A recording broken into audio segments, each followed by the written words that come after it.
She said it This has a so wonderful casually that aroma. for a second, It does. I genuinely Let's thought see how I it had tastes. misheard her. In my own house, in my own That's living excellent. room, you can sleep I'm on glad the couch. you like it. And somehow, This one has a lovely she didn't aroma. even blink when she said it. It does. You have great My name is taste. Carter Whitfield. To us. And until that night, To us. I believed I understood the woman I was planning to marry. Perfect. Her name was Sloane Whoa, Harrington. that's a heavy We pour. lived together You in a seem quiet, stressed. upper Figured you middle class could use it. neighborhood just outside Stressed. of I was Greenwich, just thinking Connecticut. about dinner. The kind of place Well, now where you can people think happier wave thoughts. politely, Cheers to but that. never ask too many Here you go. questions. Don't say I never give you The anything. kind of place where Wow, appearances you're full of surprises. matter What's the more than occasion? truth. Just felt And like on the treating surface, you. Cheers. everything about To us, our then. life looked This is perfect. delicious. Glad you We like had it. been together for 4 years. Thanks for pouring. Engaged for 8 months. Of course. I know Our it's your families favorite. had already met. The wedding You venue always was remember. booked. Deposits were It's paid. easy when it's you. Invitations were To us. halfway designed. Don't look so Everything shocked. was moving It's more forward fun this way. exactly the way it was I just wasn't supposed to. expecting you to be on the Except counter. something had started to feel It's all about the off. presentation. Makes the Not wine taste suddenly. better. All right, you win. Not dramatically, To unexpected but presentations. gradually, like a quiet shift in temperature that you only notice when it's already too late. Sloane had become distant. Not cold, not hostile, just unavailable. Her phone was always face down. Her replies were shorter. Her attention was somewhere else. And every time I tried to ask what was wrong, she gave me the same answer. I'm just stressed. It sounded reasonable, convincing even, but it didn't feel true. Still, I didn't push, because part of me didn't want to know, and part of me believed that whatever it was, we would work through it. We always had, until that evening. She was standing in the kitchen when she said it, pouring herself a glass of wine like it was any normal night. My male best friend is coming over. I paused, leaning against the counter. Okay, so you can sleep on the couch tonight. I waited, because I expected her to smile, or laugh, or say she was joking. But she didn't. She just took a sip of her wine, completely serious. And that was the moment something inside me shifted. Not anger. Not yet. Something quieter than that. Something colder. Excuse me? I asked. She looked at me like I was the one being unreasonable. Ethan's going through a rough time. Ethan. I had heard the name before. Casually mentioned. Never in detail.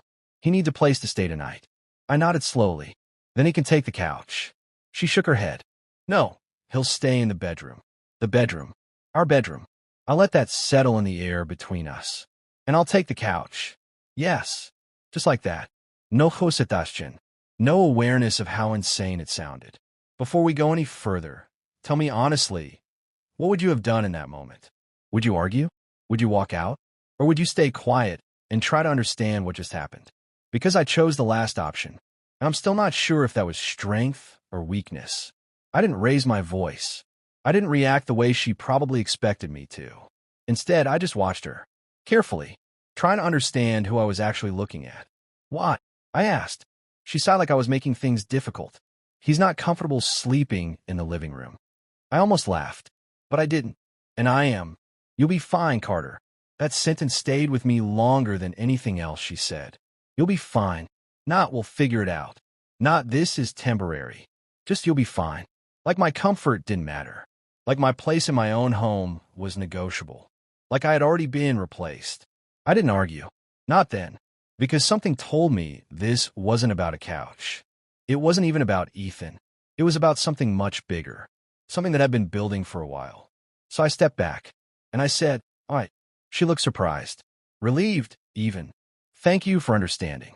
But I wasn't understanding. I was observing. That night, I moved a blanket to the couch. I watched her clean the apartment like she was expecting someone important. More important than me.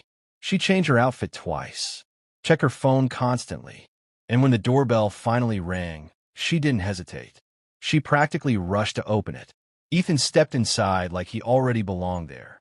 Confident. Comfortable. Like this wasn't his first time. They hugged. Not briefly. Not casually. Long enough for me to notice. Long enough for something in my chest to tighten. I stayed quiet.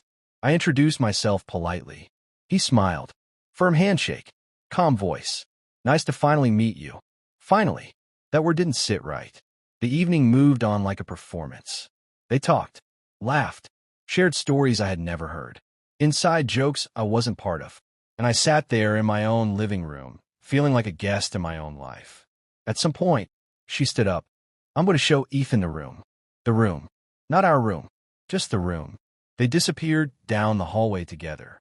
The door closed, and I was left alone, on the couch, in silence. That was the moment everything became clear. Not through confrontation, not through confession, but through behavior. Because people don't reveal the truth through what they say. They reveal it through what they're willing to do without hesitation. And Sloan had to show me exactly where I stood. I didn't sleep that night. Not really. I lay there, staring at the ceiling, replaying every moment from the past few months. Every small change, every ignored instinct, every time I chose comfort over truth. And by morning, I had made a decision. Not out of anger, not out of revenge, but out of clarity. When they came out of the bedroom, everything felt normal to them. Too normal. She smiled like nothing had happened.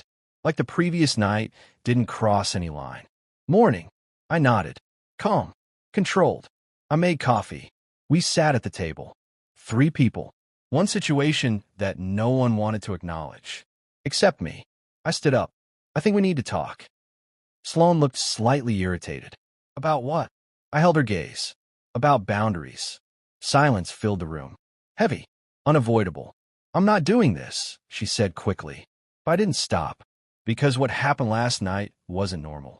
Ethan shifted slightly. Uncomfortable. Good. It wasn't respectful. She crossed her arms. You're overreacting. No, I said calmly. I'm reacting exactly the way someone should when they realize they've been slowly pushed out of their own relationship. That landed. I could see it in her eyes. Not guilt, but recognition. Like she knew I had finally caught up to something she had already accepted. I think you need to leave, she said. And for a second, I almost laughed again. Leave? My house. But this time, I didn't stay quiet. No, that word came out steady. Final. You can leave. Everything changed after that. Not dramatically, not explosively, but decisively. Because in that moment, I stopped negotiating my own worth. And she realized it. There was no shouting, no scene, just silence, followed by movement. By the end of the day, she had packed a bag. Ethan didn't stay. He didn't argue. He didn't defend anything. He just left with her. And just like that, the life I thought I had ended. But strangely, it didn't feel like a loss. It felt like relief.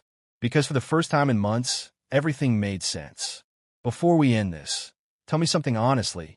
If someone shows you exactly how little space you have in their life, do you fight to stay, or do you finally walk away? Because sometimes the hardest thing isn't leaving. It's accepting that you should have left sooner.